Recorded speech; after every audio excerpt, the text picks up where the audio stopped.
Ceci est un livre audio autogénéré par Google. Livre-œuvre complète de Gustave Flaubert, tome 1 of 8, Madame Bovary. Par Gustave Flaubert.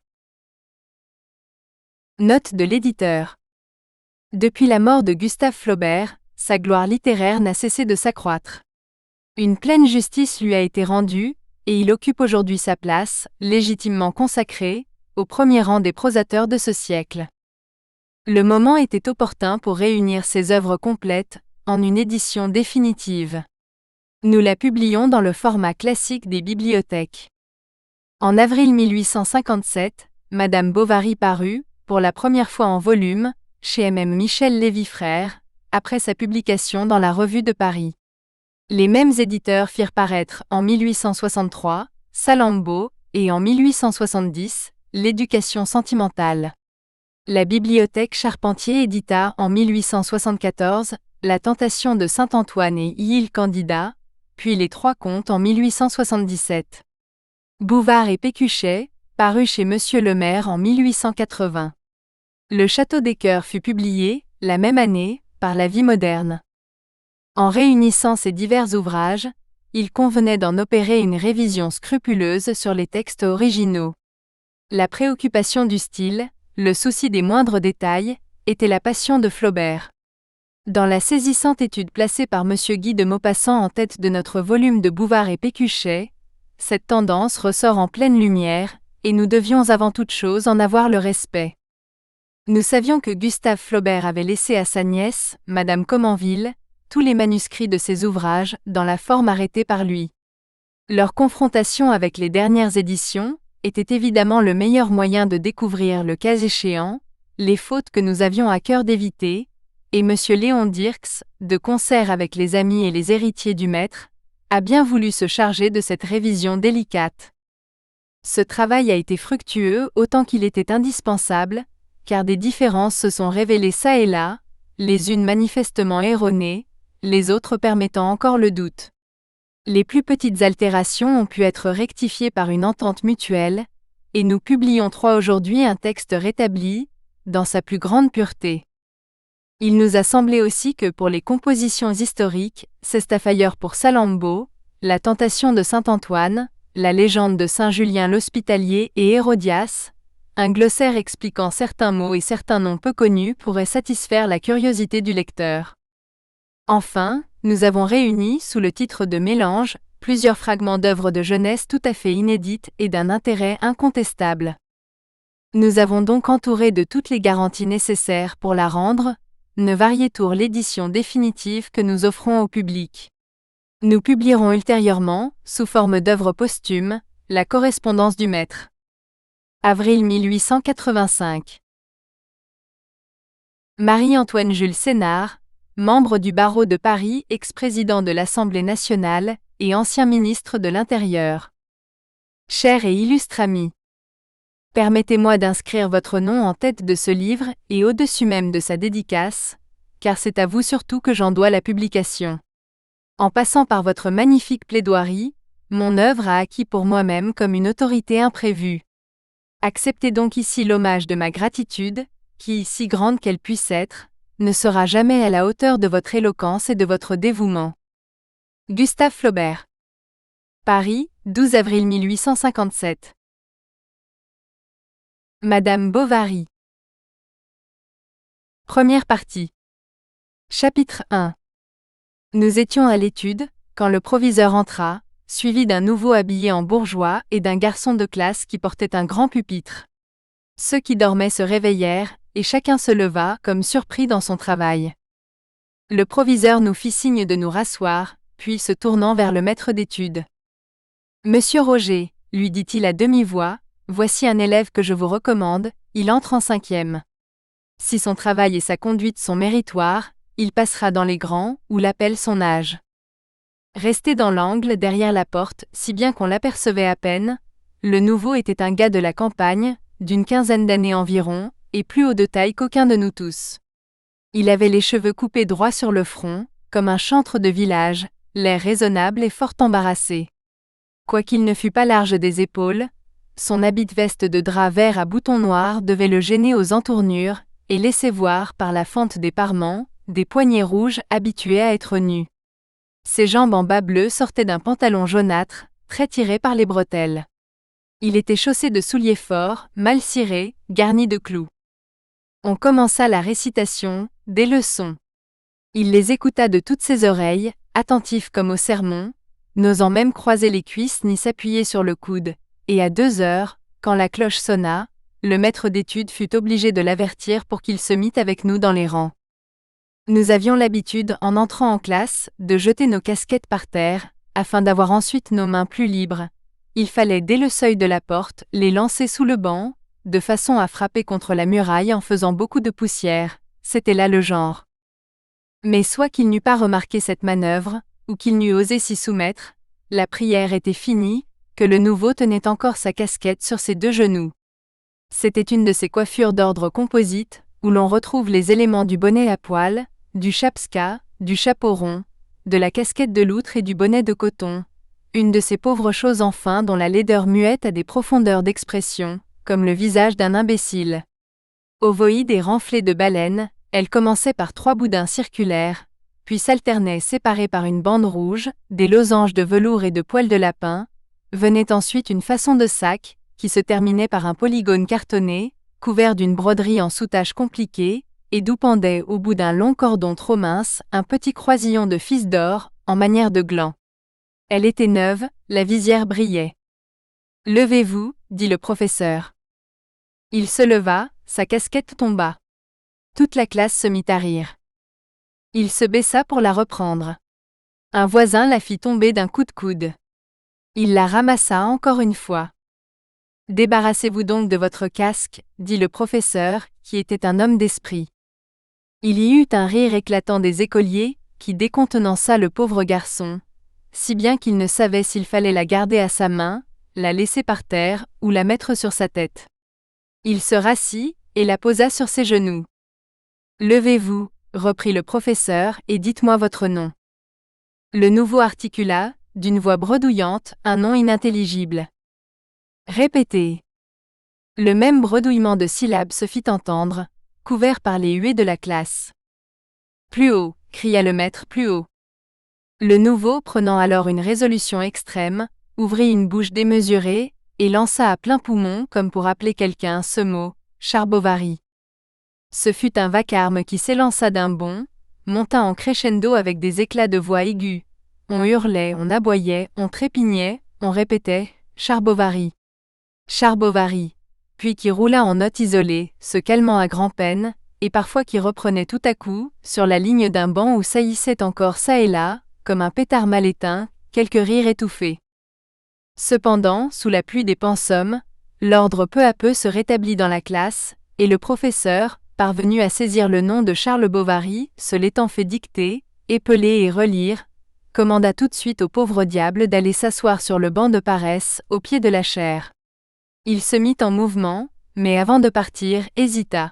« Que cherchez-vous » demanda le professeur. « Maca » fit timidement le nouveau, promenant autour de lui des regards inquiets. « 500 vers à toute la classe » exclamé d'une voix furieuse, arrêta comme le coégo, une bourrasque nouvelle, restez donc tranquille, continuait le professeur indigné et s'essuyant le front avec son mouchoir qu'il venait de prendre dans sa toque.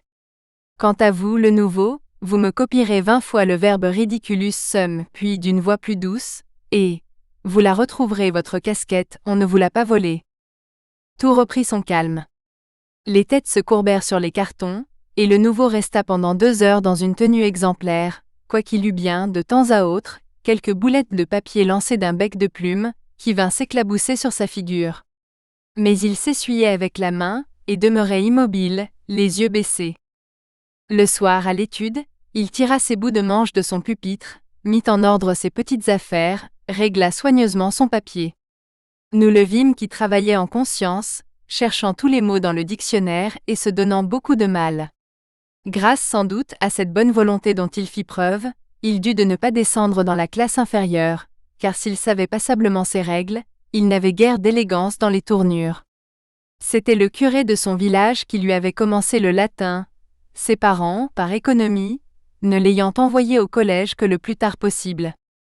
Son père, M. Charles-Denis Bartholomé Bovary, ancien aide-chirurgien-major, compromis dans des affaires de conscription et forcé vers cette époque de quitter le service, avait alors profité de ses avantages personnels pour saisir au passage une dot d'une 60aine de 1000 francs, qui s'offrait en la fille d'un marchand bonnetier, devenue amoureuse de sa tournure. Bel homme, hâbleur, faisant sonner haut ses éperons, portant des favoris rejoints aux moustaches, les doigts toujours garnis de bagues et habillé de couleurs voyantes, il avait l'aspect d'un brave, avec l'entrain facile d'un commis-voyageur. Une fois marié, il vécut 2 ou 3 ans à même la fortune de sa femme, dînant bien, se levant tard, fumant dans de grandes pipes en porcelaine, ne rentrant le soir qu'après le spectacle et fréquentant les cafés. Le beau-père mourut et laissa peu de choses. Il en fut indigné, se lança dans la fabrique, y perdit quelque argent, puis se retira à la campagne où il voulut faire valoir. Mais comme il ne s'entendait guère plus en culture qu'en indienne, qu'il montait ses chevaux au lieu de les envoyer au labour, buvait son cidre en bouteille au lieu de le vendre en barrique, mangeait les plus belles volailles de sa cour et graissait ses souliers de chasse avec le lard de ses cochons, il ne tarda pas à s'apercevoir qu'il valait mieux planter là toute spéculation.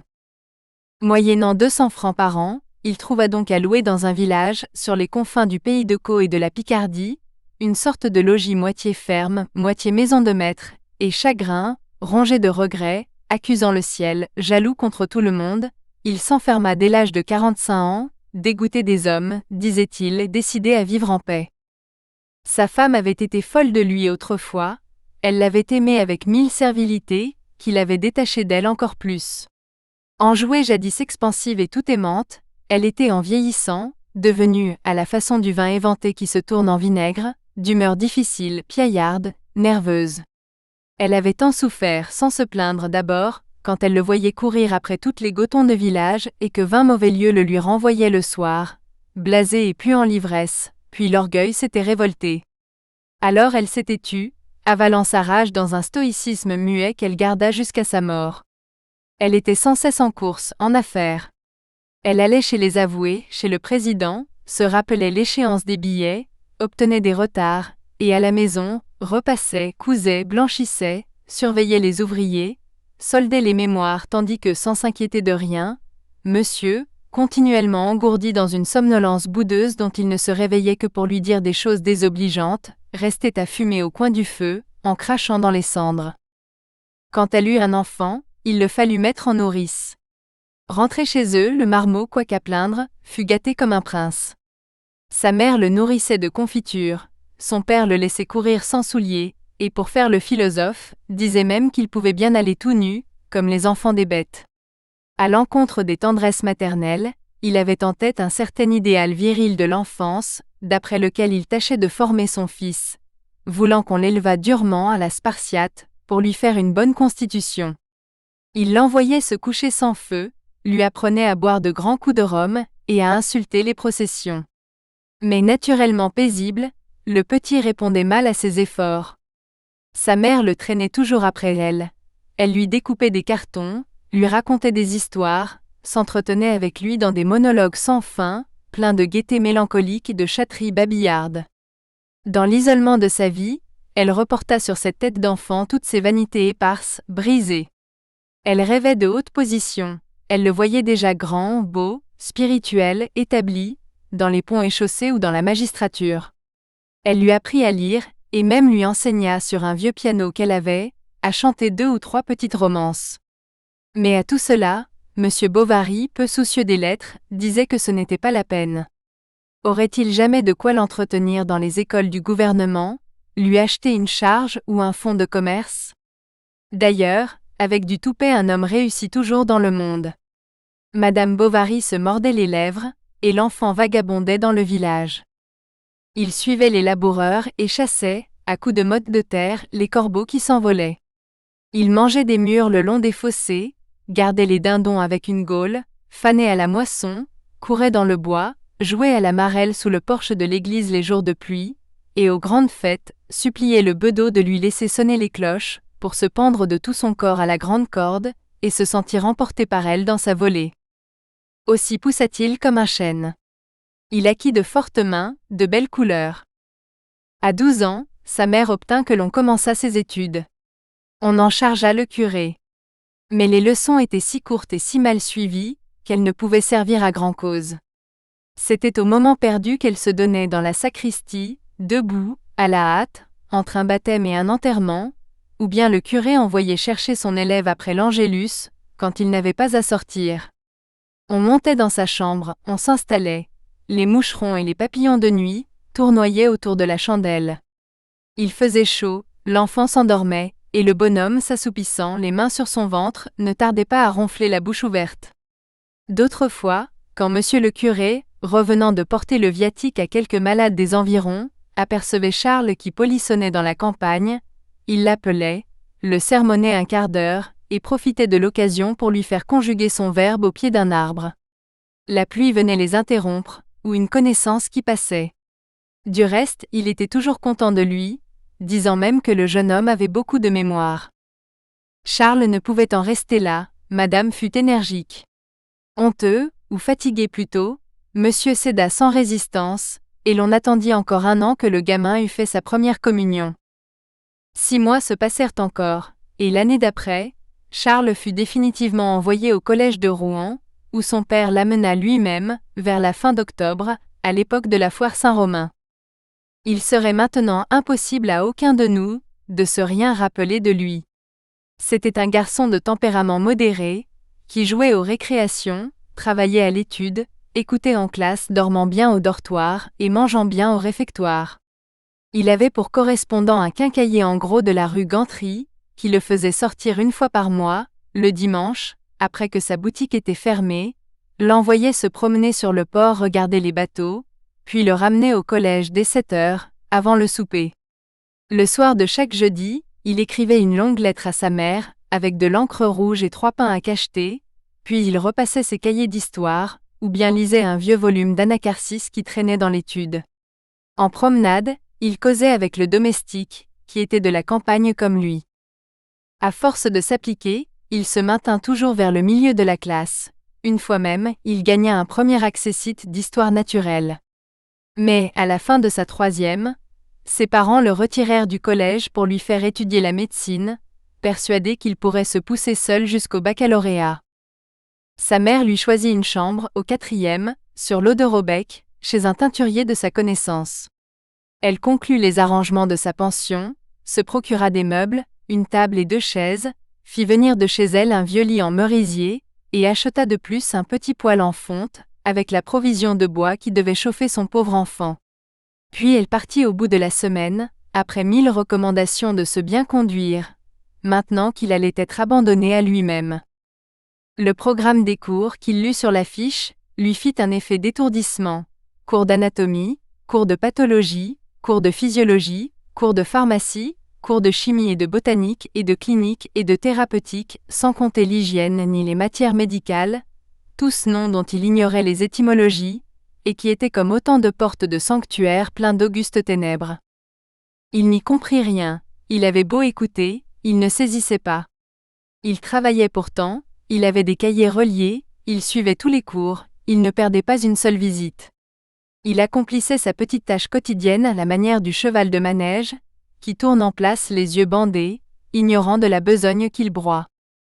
Pour lui épargner de la dépense, sa mère lui envoyait chaque semaine, par le messager, un morceau de veau cuit au four, avec quoi il déjeunait le matin, quand il était rentré de l'hôpital, tout en battant la semelle contre le mur. Ensuite il fallait courir aux leçons, à l'amphithéâtre, à l'hospice, et revenir chez lui, à travers toutes les rues. Le soir, après le maigre dîner de son propriétaire, il remontait à sa chambre et se remettait au travail, dans ses habits mouillés qui fumaient sur son corps, devant le poêle rougi. Dans les beaux soirs d'été, à l'heure où les rues tièdes sont vides, quand les servantes jouent au volant sur le seuil des portes, il ouvrait sa fenêtre et s'accoudait. La rivière qui fait de ce quartier de Rouen comme une ignoble petite Venise, coulait en bas, sous lui, jaune, violette ou bleue, entre ses ponts et ses grilles. Des ouvriers, accroupis au bord, lavaient leurs bras dans l'eau. Sur des perches partant du haut des greniers, des écheveaux de coton séchaient à l'air. En face, au-delà des toits, le grand ciel pur s'étendait avec le soleil rouge se couchant. Qu'il devait faire bon là-bas. Quelle fraîcheur sous la hêtraie. Et il ouvrait les narines pour aspirer les bonnes odeurs de la campagne, qui ne venaient pas jusqu'à lui. Il maigrit, sa taille s'allongea, et sa figure prit une sorte d'expression dolente qui la rendit presque intéressante.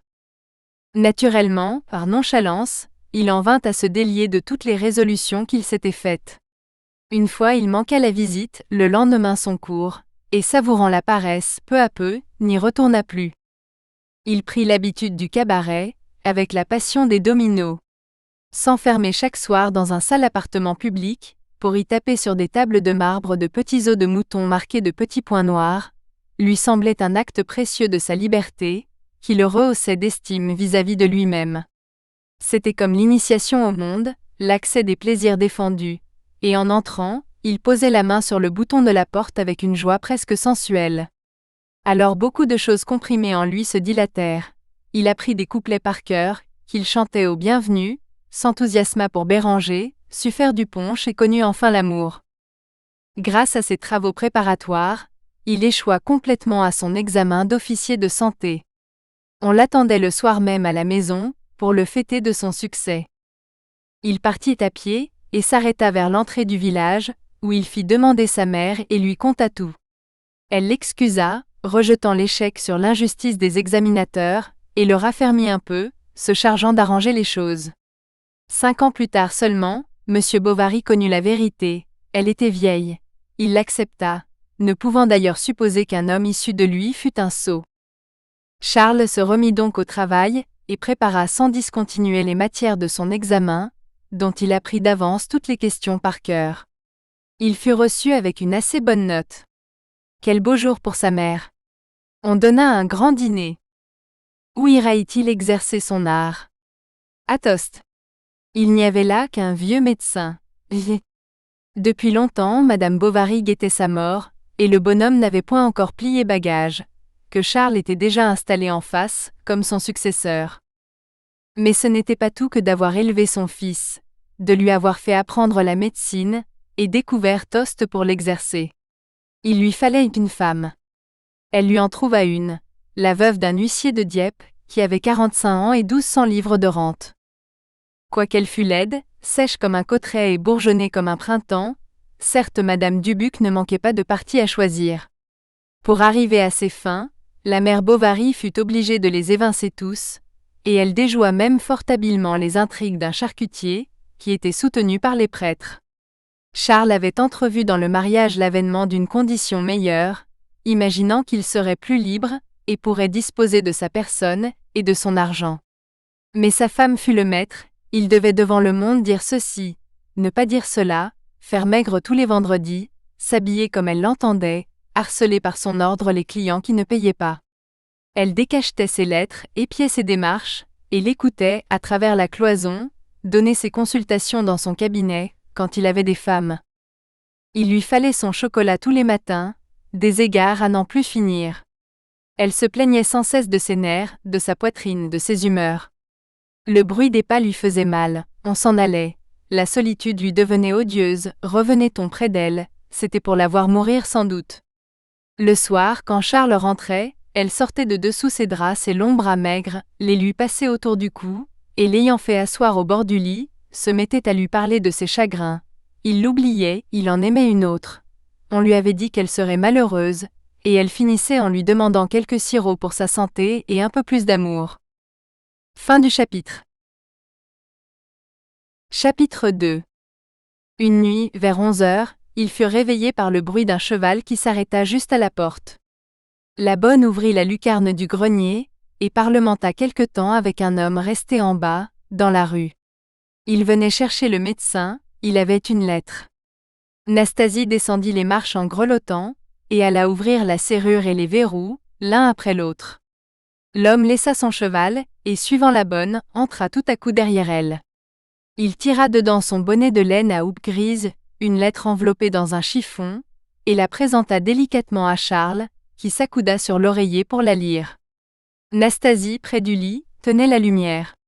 Madame, par pudeur, restait tournée vers la ruelle et montrait le dos.